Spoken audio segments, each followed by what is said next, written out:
The Sun Link Streetcar has become a fixture in Tucson. We'll show you what it took to make it happen. We've got the perfect place for you to take your dog off-leash, and we'll give you a front row seat to Nandi's birthday bash. These stories and more coming up next on Tucson City News in Review.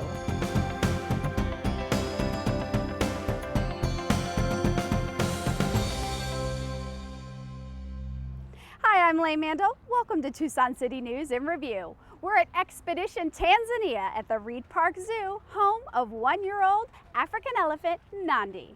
We'll show you how she celebrated her birthday, but first, we had another toddler of sorts celebrating a birthday.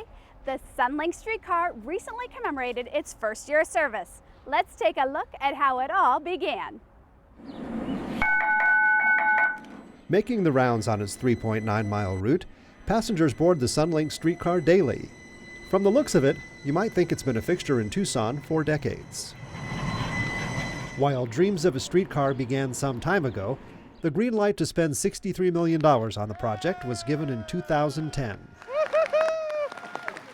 I call everybody to come downtown from now on for the next 6 months, 12 months, and watch what's happening downtown. You're going to be amazed.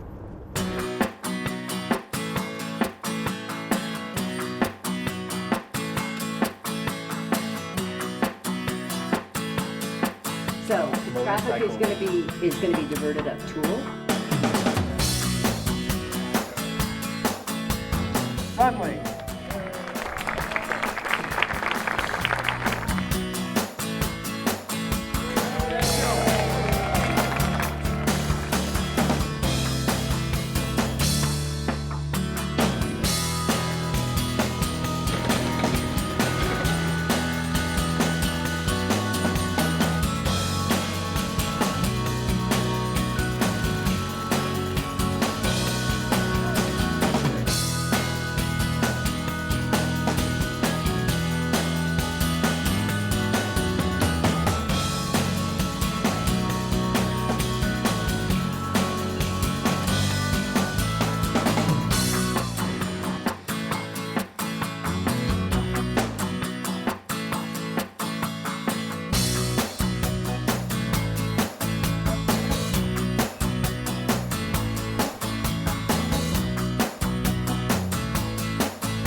Well, I'm very, very happy, and my heart is full of love.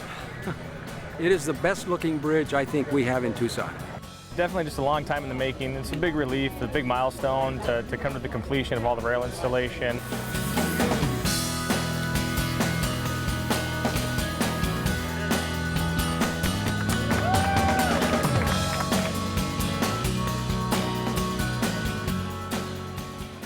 A real sense of accomplishment. You know, this is a project that's gone on for 6-7 years, and to see it drive up, it is a sense of pride, not only for me, but all the people who worked on this.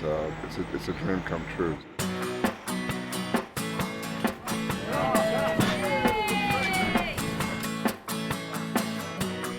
Even before making its first trip, the streetcar has pumped new life into our downtown.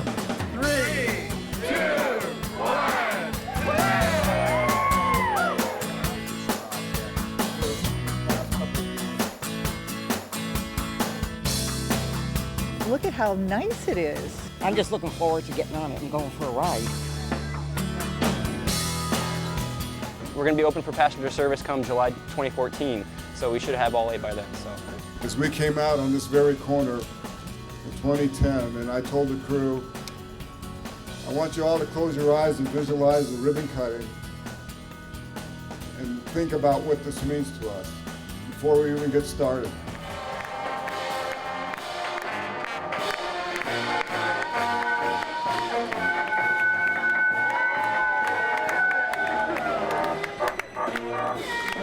I mean, it's a game changer for downtown Tucson. Yeah, it's incredible. It's actually really smooth when it drives. It's not bumpy, and there's like really no noise besides people talking.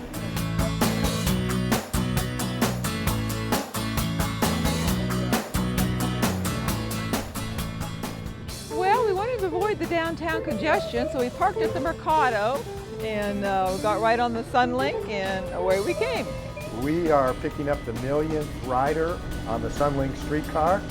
We're picking up the rider 2 months in advance of when we thought we were going to have that rider.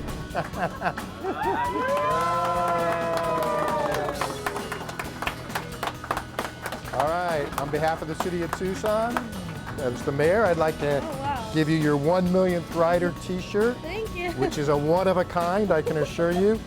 I'm gonna call my mom after class probably and tell her about all this. She's gonna freak out, I'm sure.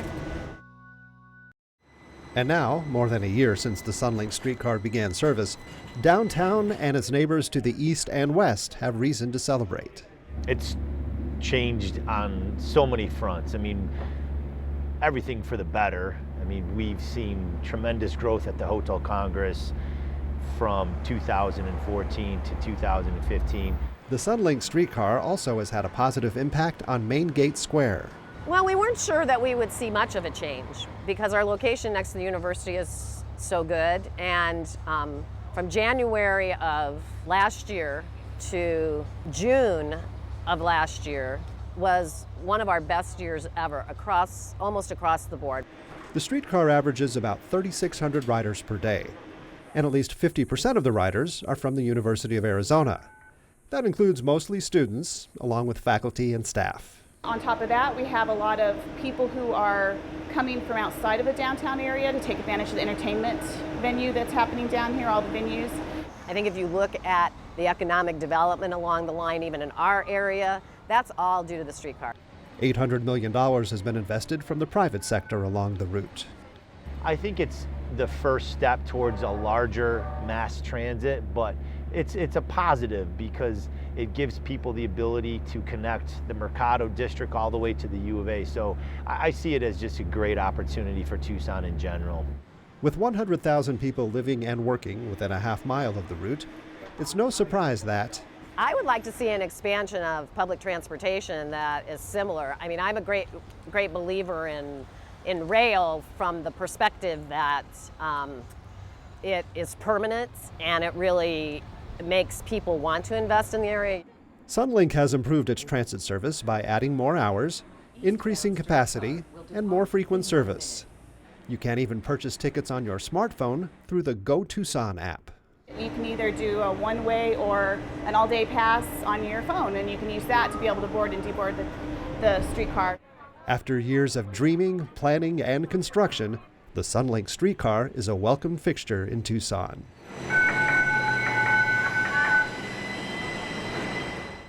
I get goosebumps watching all that old video. What a great accomplishment for the city of Tucson.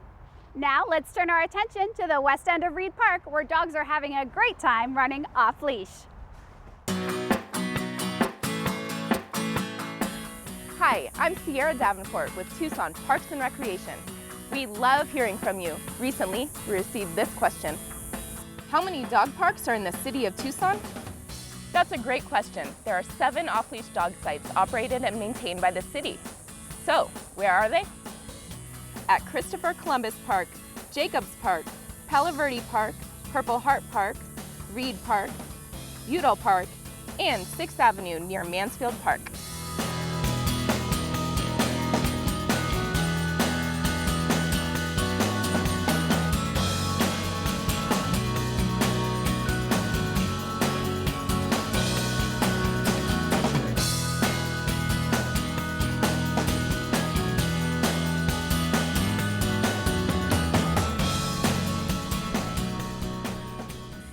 Likes to come to this one here at Reed Park.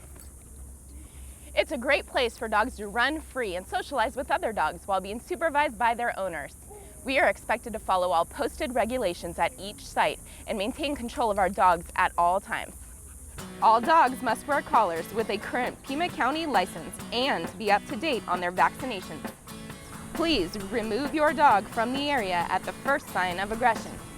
Keep your puppies under 4 months of age at home. And don't forget, clean up after your dog. Please be sure to read all regulations when you visit a dog park. Have a small dog? Don't worry. Some off-leash dog sites have a separate area for large and small dogs. Some even have dog training areas. Each off-leash dog site has its own amenities, so you may want to check them out online before you load up your pup. You can visit tucsonaz.gov/parks/off-leash to get the complete scoop, including hours and addresses. One thing all dog parks have in common is the fee. There is no charge to use any of the City of Tucson off-leash dog areas. If you have a question about Parks and Rec, email me at sierra.davenport@tucsonaz.gov. Until next time, I'll see you in the park.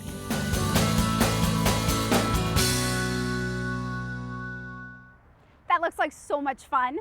Speaking of fun, what do you get when you put cardboard boxes, tree branches, and elephants together? An elephant birthday party, of course. Happy first birthday to Nandi. Happy birthday to you. Happy birthday to you. Happy birthday, dear Nandi. Happy birthday to you.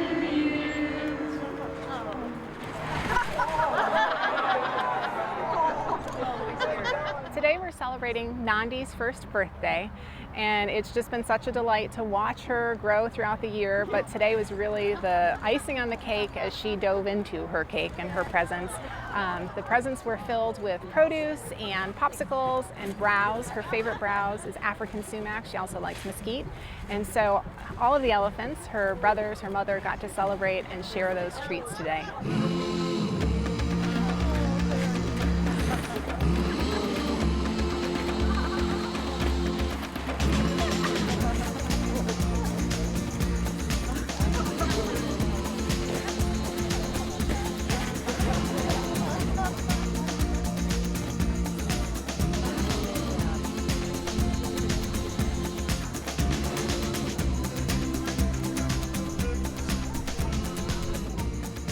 So Nandi, over the course of the year, has changed so much. When she was born, she was a scrawny, spindly, 245-pound baby.